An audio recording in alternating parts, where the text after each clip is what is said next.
morning, everyone, and welcome back to Breaktime Conversations, a YouTube channel where I have conversations around education. I have been a teacher all my life, and education fascinates me.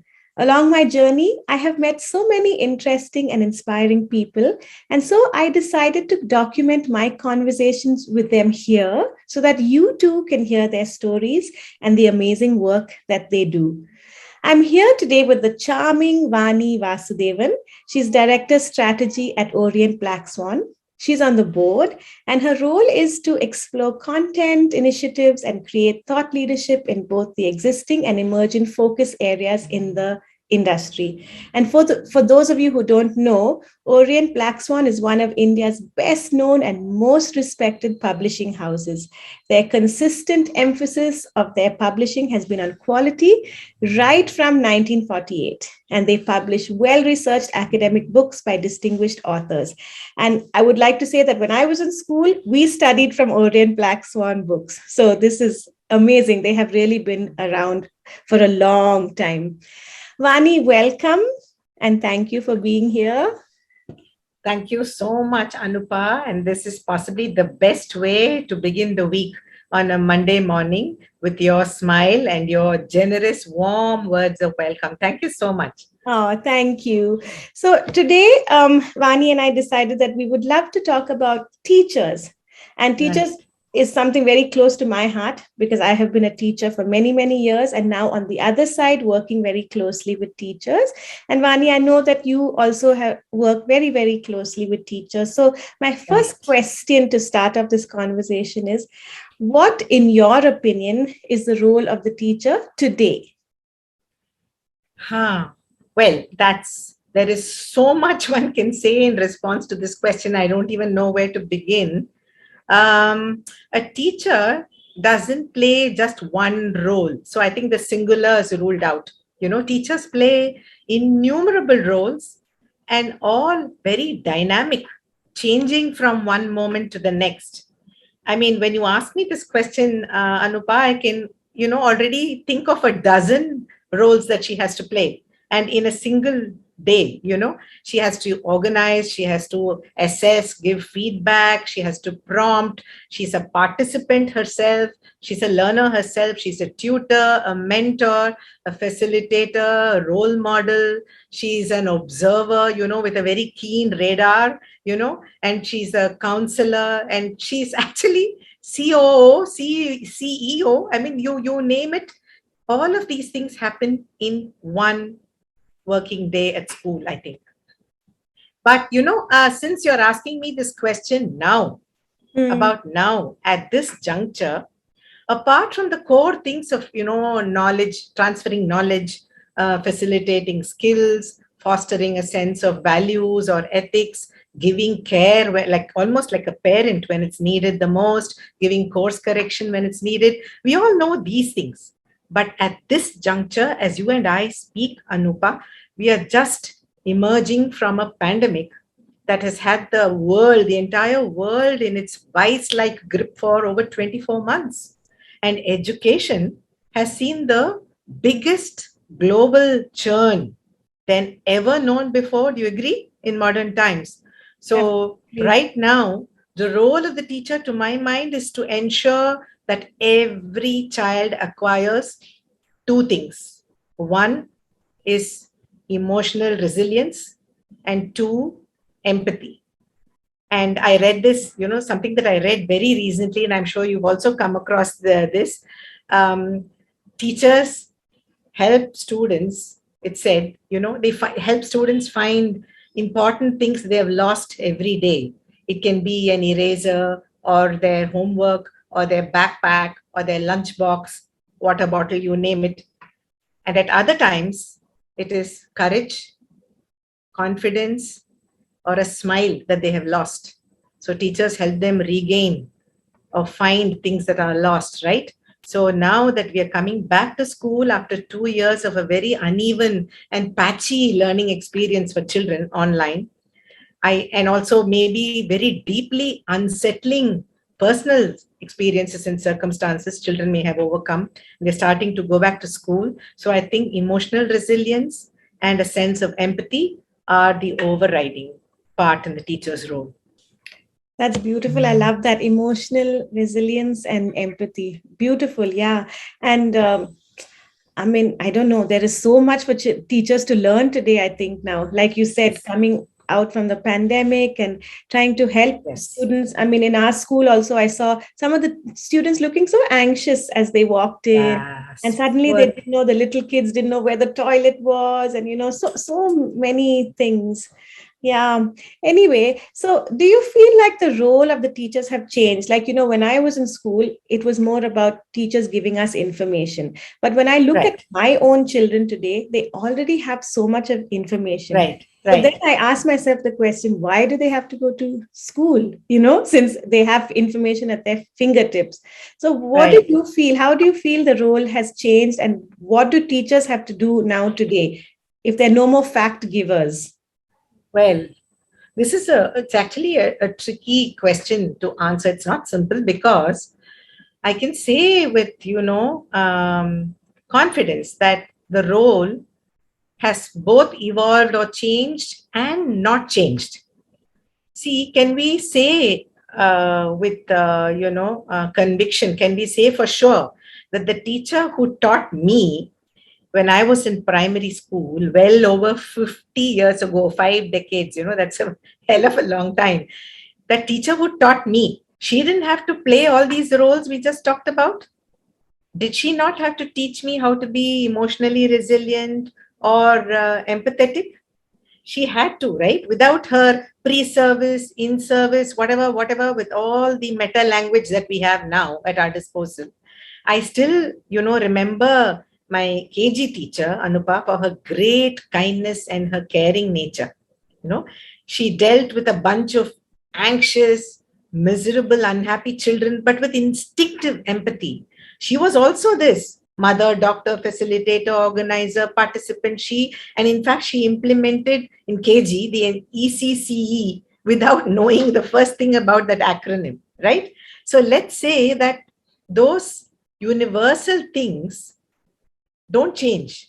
But what has changed, Anupa, to my mind, is the burden of expectation the teacher carries now. My heart actually goes out to teachers now.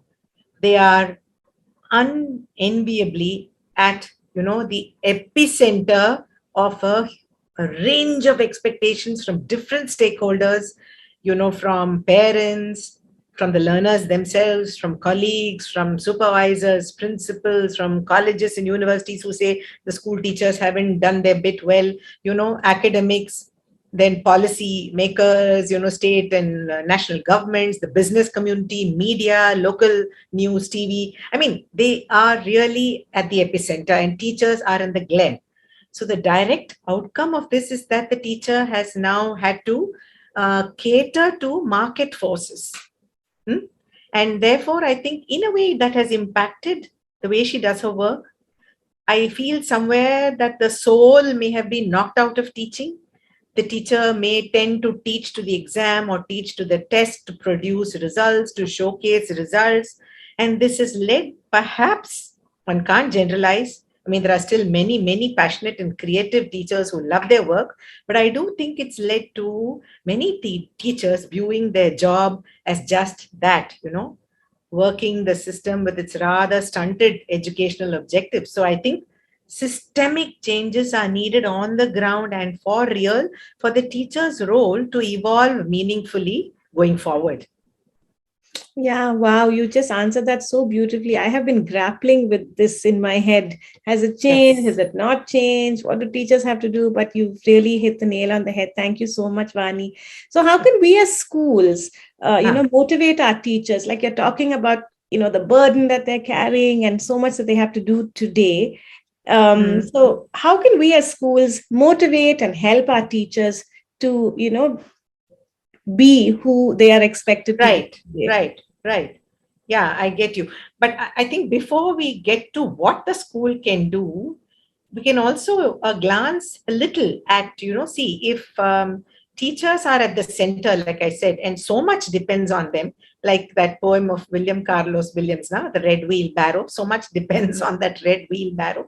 Everything depends on teachers today as far as change in education is concerned. And what are the skills that teachers now need to have? It's a whole lot of expectations. Like I said, subject knowledge is a given. You mentioned, Anupa, that children don't need information anymore. So when I say subject knowledge, you're very right. They have access to a whole world of information at their fingertips. So what is this new dimension about subject knowledge? It's that we still cannot lose sight of the fact that it's only the teacher who can bring this knowledge to life. You can get all the knowledge you want from the internet, but there needs to be a quickening, a catalyst, right? A teacher who can quicken this knowledge to life and make the child think critically, feel, respond, analyze, reflect, create, to be creative. And only the teacher can do that with her competencies. And for this, she needs two other critical competencies now in 2022.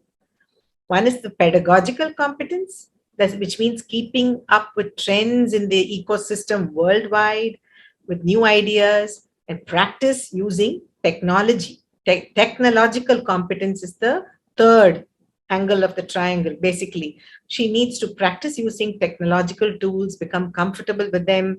And I'm not saying here that you can't teach a great lesson plan without technology. Great teachers, we know, you and I we sat in classes where great teachers have managed absolutely marvelously without technology. But just imagine what the best media resources that we have today and the best tech tools in combination with the best teachers. Can you imagine what an amazing combine that would be, and how high impact and transformative that can be for the learner?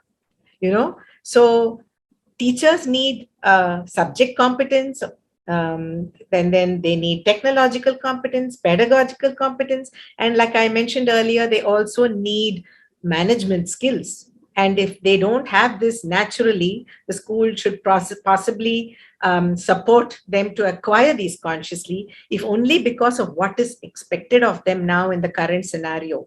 They are expected to do captains of corporate houses. They are actually expected to do planning with the help of data analytics and so on. So that is really upskilling that is needed. And you asked about what schools can do. One of the biggest myths actually around teacher education is that, once a teacher's got her B.Ed and once she's qualified, it's all over and done with. And this, even teachers unfortunately feel, I've got my B.Ed, now I can go on to a career in teaching. Schools must invest in their teachers, Anupa. They must invest in terms of first and foremost, the intangibles. The intangibles are respect, appreciation, encouragement. These are owed to teachers. And secondly, they must also invest in terms of recognition, reward, and professional development. Those are the tangibles. We cannot, continue to see professional development as a one-off thing. Training can be one-off. If you are training them for something specific, it's one-off. But professional development is a continuum. It's ongoing. And the school management has to look at quality, efficacy, relevance of professional development and support the teachers. Because, once their teachers are strong and current and with it, how can the standards of the school not be raised? And how can the institution itself not make the best value choices in actually giving their teachers professional development? At Orient BlackSwan, like you said, Anupa, we kind of became aware of this back in 1974, and we pioneered the very idea of teacher workshops. We were the first to do teacher workshops, and till date, we have continued with thousands of programs only because of this belief that teachers need to be supported and empowered with everything that is current and re-energizing. Wow. right? Yeah. I know. I think I meet so many people who say, oh, our teachers, they're so this, they're so that, lazy, they're not doing. But I think you have made it very clear that we have to invest in them. Yes. And the teachers that I interact with in our schools, they're so Mm, capable. They just don't mm. get the kind of encouragement that is required for them to Absolutely. actually grow. Yes. So I think that, And you have such an enlightened view of it in your school. I know that you really handhold your teachers, and give them fresh orientations, refreshers on a very steady basis. Kudos to you. oh, we try. Thank you so much. Yeah. So, as we come to the Vani, thank you so much. You have shared such wonderful insights, and I hope that so many schools hear what you have to say, so that we can invest more in our teachers and in their growth and development. So, as we come to the end, something from you. You have been around for so long, working with so many teachers. You've seen all the changes. Something that you could tell us to motivate all the teachers who might be watching this conversation. Oh, I don't feel, right now important or ponderous enough to be, it's not a message that I'm giving, but definitely I want to share something which is actually a very personal belief, Anupa. And something I read this some many years ago, and it's never come unstuck in my mind. I read somewhere, it's so pithy and short. It says, and I don't I forget even who said it. In learning, you will teach, and in teaching, you will learn. Okay, That's and beautiful. I think that really never got unstuck, because for me, I just believe in that so strongly. It goes for all of us, not just for teachers, but for teachers above all others. We have to continue to be learners. The learning curve for each one of us in education, particularly, goes up, up, up into infinity. Learning is what keeps us, connected with the students, relevant. It keeps us energized, young at heart. We are dealing with young people, and there is actually no pressure. We don't have to feel that we have to stay ahead of our students at all times, because it can be. I have been a teacher for over a decade before I moved into publishing and this industry. But I felt when I was a teacher that there is nothing more fun than exploring something together with the students, and really building our learning together. I don't think there's a problem in saying, I don't know, let's find out together. So I think that should be the most endearing, quality of a teacher, that just go on learning and go on enjoying what we do. That's a lovely message. I love it. I myself am always continuously learning. And I think that's a wonderful thing. Thank you, Vani, so much. Thank Thank you for you. sharing your wisdom and your thoughts and your Oh, opinions. It's always just so lovely. long years of experience, no Yes, wisdom. I think not nobody arrives at wisdom, yeah, no. no, So yes, yeah. But then it's the no wisdom. experience that counts, and learning from our experiences, right? And I always love interacting with you, Vani. Thank you so much. Thank you. And Likewise, Anupa. It's always a joy to talk to you. It's always, I think, okay, that's so what connects us also. This, yes, absolutely. So till our next conversation, bye for now. Bye, bye. Have a good day. Bye. Thank you.